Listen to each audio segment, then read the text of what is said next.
ቤዛ ለያሬድ ቁርጥ ያለ መልስ ነገረችው።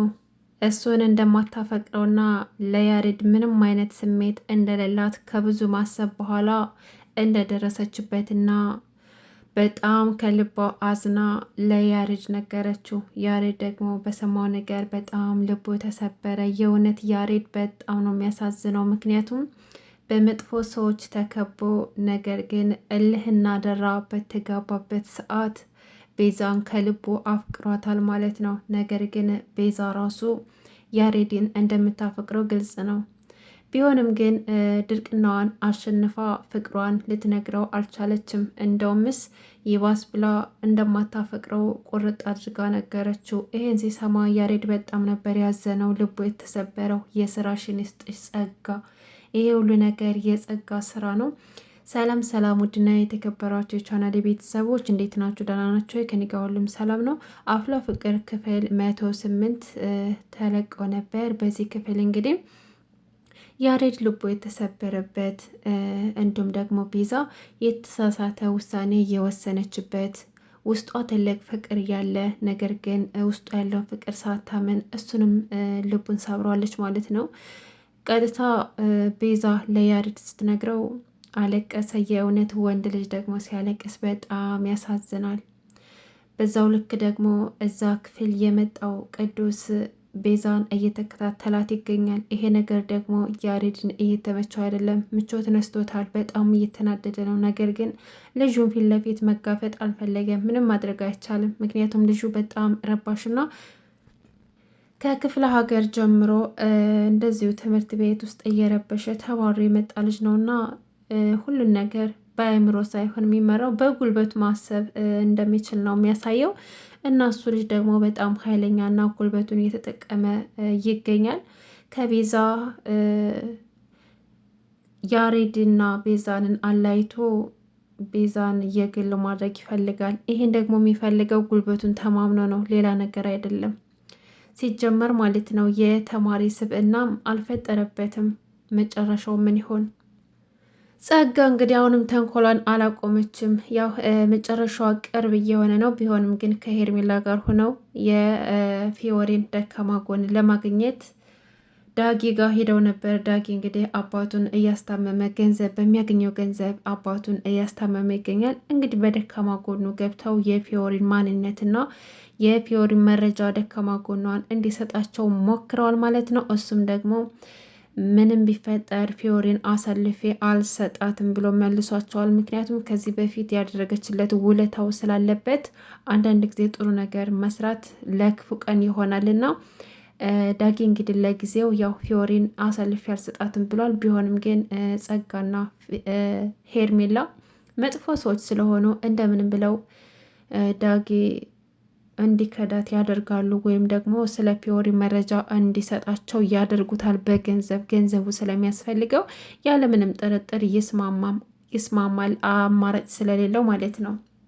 ጸጋ እንግዲህ እንደምንም ብለን መረጃውን አግኝተን ፊዮሪንና ሂዋንን ልካቸው ማስገባት አለብን፣ ክብራችንን ማስጠበቅ ይኖርብናል ብላ ለሄርሜላ ትነግራታለች። ሄርሜላም ደግሞ በሀሳቧ ተስማምታለች ማለት ነው። እንግዲህ ሄርሜላና ሚኪ ይገናኙና ቆይ አንቺ ልጅ ምንድን ነው የምትፈልጊው ብሎ ስጠይቃት እሷም ደግሞ ትናንትና ለምን ከትምህርት ቤት ቀረ እያለች በጥያቄ ስታፋጥጠው ነበረ። እሱም ደግሞ ምን አገባሽ ቢላትም እኔ የምልህን ነገር የማታደርግ ከሆነ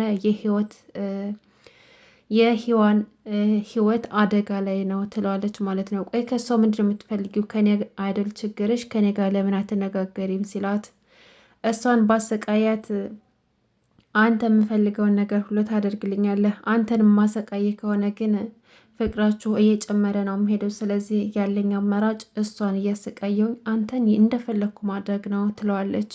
ሚኪም ደግሞ ቦቸራን ተጠያቂ ያደርገዋለሁ እሱ ብሎ እዚህ ነገር ውስጥ ስለገባ ወይ ቦቸራ ባንተ ምክንያት እንደዚህ ሆንኩኝ እያለ ይገኛል ማለት ነው። ሄርሜላ በጣም አበዛችሁ፣ ሳትፈለግ ግድ ፈልጉኝ። ይሄ ደግሞ ከልክ ያለፈ ነው።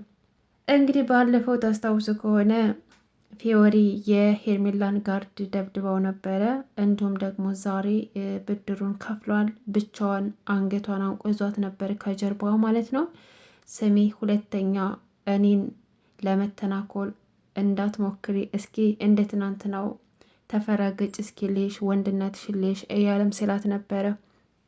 እና ሁለተኛ እንደዚህ አይነት ነገር ብታደርግ ሌላ እድል እንደማይሰጣትና ሄርሜላን የምትረብሻትና የሆነ ነገር አደርጋለሁ ብላ ብትፈልግ ህይወቷ አደጋ ላይ እንደሆነና የሄርሜላ ህጋዊ ጋርዷ እንደሆነ ነገራት።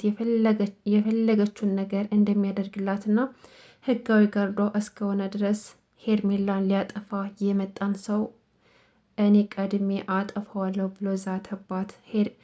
ፊዮሪም ደግሞ እሺ በቃ ብላ ተስማምታ አማራጭ ስለሌላት ትሄዳለች። እንግዲህ ሔዋን ደግሞ ለብሩኬ የተፈጠረውን ነገር ሁሉ ነግረው ብሩኬ በጣም ለፊዮሪ ስለሚያዝንላትና ስለሚያስብላት ሄዶ አናግሯት ነበር። እንዴት እንደዚህ ታደርጊያለሽ? ይሄ ኃይለኝነትሽ በጣም ነው የሚያስፈራኝ። ኃይለኝነትሽን መቀነስ አለብሽ። በዚህ ሁኔታ እኮ ህይወት አትቀጥልም እያለ ሲያናግራት፣ ፊዮሪም ደግሞ አማራጭ እንደሌላትና መቼም ቢሆን እሷ የምትወዳቸውን ሰዎች ሌላ ሰው ሲያሰቃያቸው እንደማትወድና ወደፊትም ቢሆን እንደምታደርገው ነገረችው።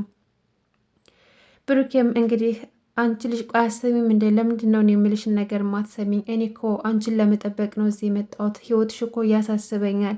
ለምንድን ነው ቆይ ድርቅ የምትይው? ይሄ ባህርሽ መቼም ቢሆን አያኖርሽም። ስለዚህ እኔ የምልሽን ነገር ታደርጊያለሽ። ከአሁን በኋላ ከማንም ጋር አትጣሊም። ደግሞ የምትወጃቸውን ሰዎች የምትጠብቂያቸው ህይወትሽን አደጋ ላይ ጥለሽ አይደለም አላት። እንዴ ብሩኬ፣ እኔ እኮ ይህን ነገር አስቤው አይደለም፣ ግን ነገሮቹ አስገደዱኝ። እኔ ያለሁኝ ሔዋንን ስታሰቃያት ነበረ እያለችም ነገረችው። ምንም ቢሆን እንዴት ጋርድ ጋር ትገጥሚያለሽ? የተቀጠረ ጥበቃ ጋር ከጋርድ ጋር እንዴት ደስ ትገጥሚያለሽ? ቆይ ዛሬ ብቻሽን እንዳገኘሽ የፈለገውን ነገር ማድረግ አይችልም ነበር አላት። እሱማ ይችል ነበር አለችው። እና ለዚህ እኮ ነው ራስሽን ጠብቅ የምልሽ አላት። ፊዮሪም ደግሞ እሺ በቃ ብሩኬ ሁለተኛ እንደዛ አላደርግም አለችው። ብሩኬም ደግሞ ቃል ግቢልኝ ሁለተኛ እንደዛ አይነት ነገር ብታደርጊ የምሬን ነው ምልሽ የመጨረሻ ነው የምቀየም ይችላታል። ፊዮሪም ደግሞ እንደ በፊቱ ዙፋኔ ሁለተኛ አላደርግም ብዬ ቃል ገባልህ ነበር፣ ነገር ግን አሁን ዙፋኔ ማለት አልችልም። በቃ ብሩኬ ሁለተኛ እንደዛ አይነት ነገር አላደርግም፣ እንደዛ አይነት ስራ ላይ ሁለተኛ አታገኘኝም ብላ ቃል ገባችለት። ብሩኬም ደግሞ እንደምታደርጊው እርግጠኛ ነኝ አምንሻለሁ ብሎ ነገራት። የእውነት ግን እንደዚህ እየተሳሰቡ ለምን ግን ፍቅሯን አይረዳትም? ቀስቴና ቹቻ የእውነት ግን መቼ ነው የሚታረቁት? እንዲህ ያረ ይታረቁልን። እስካሁን ድረስ እኮ አልታረቁም። ቹቻም ፎንቃዋን እያስታወሰች መቼ ነው ከልቤ ማወጣው እያለች ነበረ። ቀስቴም ደግሞ ቹቻን እያሰበ ከዚህ በፊት ያደረጉትን ነገር ያለችውን ቃል የገባችለትን ነገር እያሰበ በጣም እየተጎዳና ራሱን ጎዳና ላይ ጥሎ እየተወሳቀለ ይገኛል። ነገር ግን ምንም ቢሆን ደግሞ ምርጥ ጓደኞች አሉት። እሱ ካለበት ሙድ ለማውጣት ብዙ ነገር ለማድረግ እየሞከሩ ነው እና ይሄ ነገራቸው በጣም ደስ ይላል። ታሬ እውነተኛ ጓደኛ ነው። የእውነት ታሬ ሁሉንም ነገር እንዲፈታ አድርጎታል። እንግዲህ ይሄ ከመፈጠሩ በፊት ጸጋ አቡሻንና ሄለንን አይታቸው ስትጮህባቸው ነበር። ቆይ አንቺ ሄለን እኔ የምልሽን ነገር አትሰሚም እንዴ? ቆይ እኔ ተይ የምልሽን ነገር ለምንድን ነው የምታደርጊው? አለቻት። ሄለንም ቆይ ምን አደረግኩኝ ጸጊ ስትላት ከዚህ ልጅ ጋር ትገናኝ አላልኩሽም ነበር ብላ ስጮህባት አትጮሂባት ብሎ አቡሻ ተጋፈጣት። አንተ ደግሞ ምን አገባህ አለችው።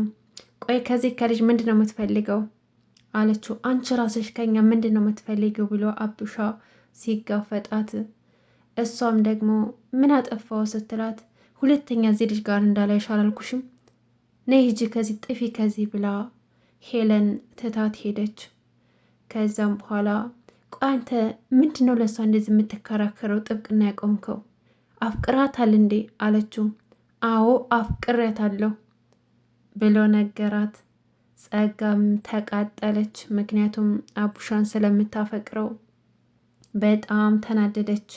አንተ ጥጃ በልክ ብትሆን ይሻልሃል። ከዚህ በፊት ያረኩብን ነገር እረስተዋል መሰለኝ። እኔ ጸጋ ነኝ፣ ምን እንደማደርግ አሳይሃለሁ አለችው።